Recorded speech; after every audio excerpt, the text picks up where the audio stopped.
신약성경 사도행전 2장 37절에서 47절입니다.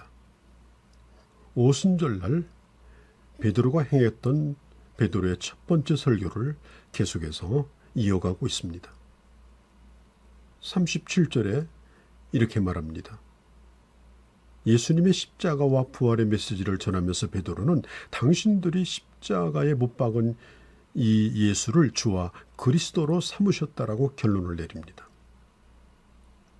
예수님을 십자가에 못 박는데 앞장섰던 그들이 베드로의 이 설교를 듣고 나타낸 반응은 37절에 우리가 어찌할꼬였습니다. 말씀을 들은 이 사람들은 엄청난 충격을 받고 어찌할 바를 모르고 자신들이 어떻게 해야 되는지 사도들에게 진지하게 묻기 시작합니다. 마음에 찔림을 받았다고 말하죠. 이 말은 마음을 찔러 부순다는 의미인 것입니다.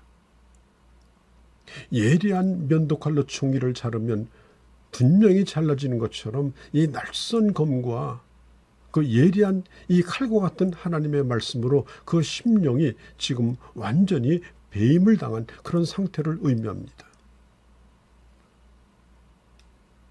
히브리서 4장에 있는 말씀처럼 하나님의 말씀은 영과 혼과 관절과 골수를 찔러 쪼개고 그리고 숨겨진 것들을 노출시키기 때문에 그 말씀 앞에 누구든지 어찌할 줄을 몰라 하는 것입니다. 오늘 이 사람들도 말씀 앞에서 자신의 벌거벗은 수치를 깨닫고 이 탄식을 하게 되는 거죠. 이들이 깨달은 게 뭡니까? 자신들이 그리스도를 죽이는데 관여했다는 사실을 알게 됩니다. 그리스도와 단순히 나쁜 관계가 아니라 그를 죽인 장본인이라는 걸 깨닫게 됩니다. 18세기 초부터 엄청난 대각성 운동이 시작되었습니다. 이 운동은 죄에 대한 강력한 회개로부터 시작이 되었죠. 마치 지옥으로 빠져가는 자가 절실하게 구원을 요청하게 되고 그리고 그 회개는 곧바로 놀라운 부흥으로 이어졌습니다. 하나님 앞에서 자신이 얼마나 큰 죄인인가를 알 때 그때 비로소 병에 걸린 사람이 의사를 만나서 죽을 병이라고 하는 것을 진단을 받게 될 때 어찌할꼬 하면서 살 길을 찾는 것과 같은 것입니다. 특히 자신들이 윤리적으로 얼마나 큰 죄인인가를 깨닫는 것보다 더 중요한 것은 하나님께서 열어놓으신 구원의 길을 거부하고 하나님이 보내신 구원자 예수 그리스도를 모르고 그리고 대항하며 살았다는 이 사실이 얼마나 이것이 큰 죄인가 하는 것을 깨닫는 것입니다. 회개가 뭡니까? 바로 그런 자리에서 돌아서 주님 앞으로 가는 것입니다.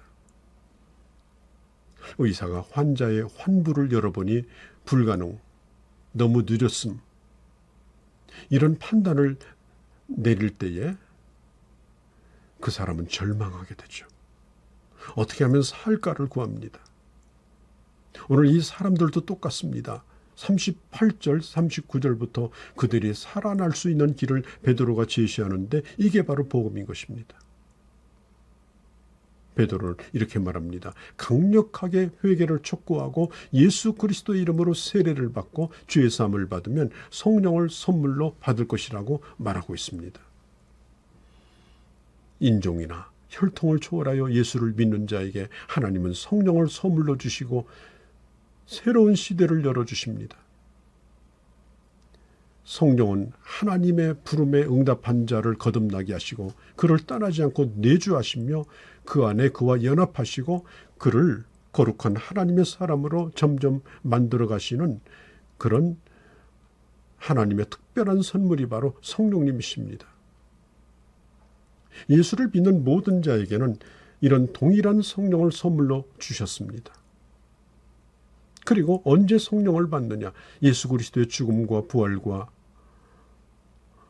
그리고 예수 그리스도께서 승천하신 것과 다시 오실 것을 받아들이고 그리고 그분을 믿을 때 그때 비로소 성령께서 그에게 오시게 되는 겁니다. 그리고 구원의 축복뿐 아니라 그 삶의 새로운 시대를 열어주시는 것입니다.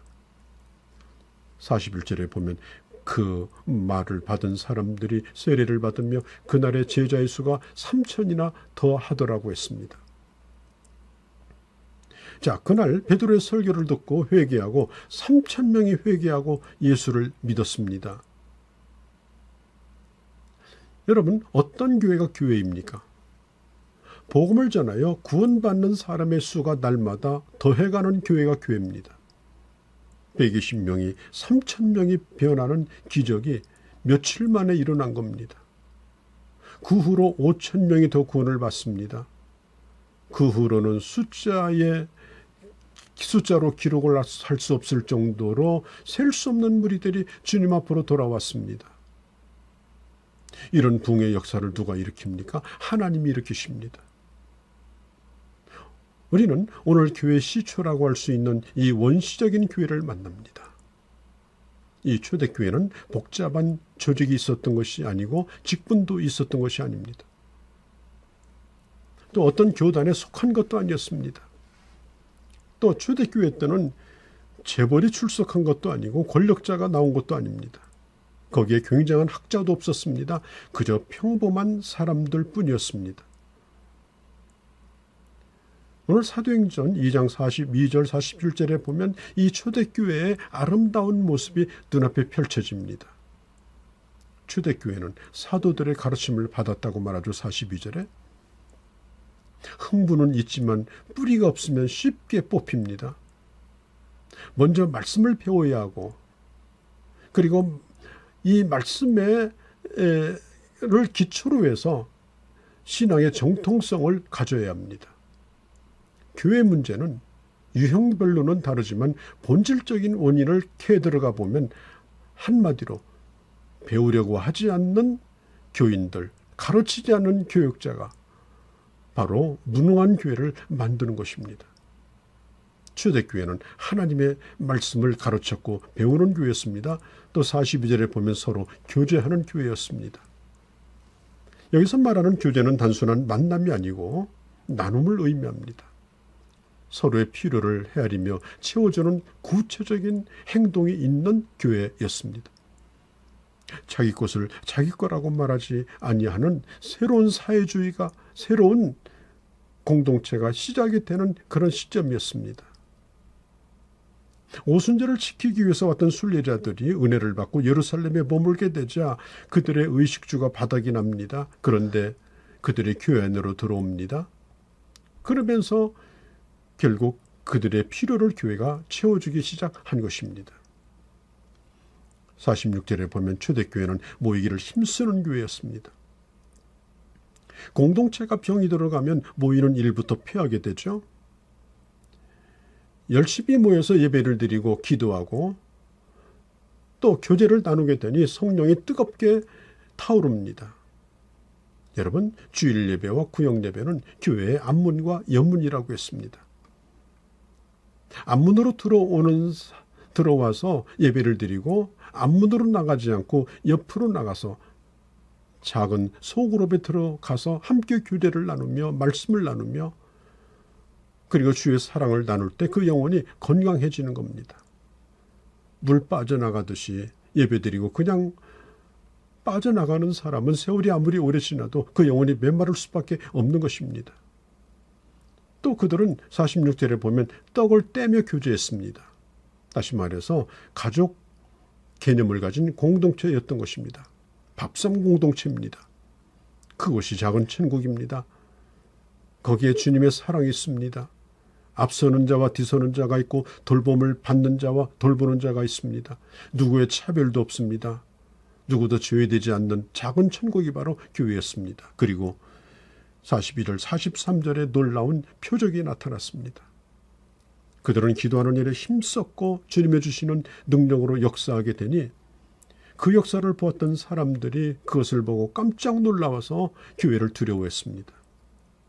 그리고 45절에 이 세상에 어디서도 볼 수 없는 특이한 현상이 일어났는데 그들은 아무것도 가지지 않기로 작정하고 자기들의 소유를 포기하고 자기들의 소유를 사도들 앞에 내어놓아서 어려운 성도들과 함께 나누는 그런 제물로 쓰여지도록 한 것입니다.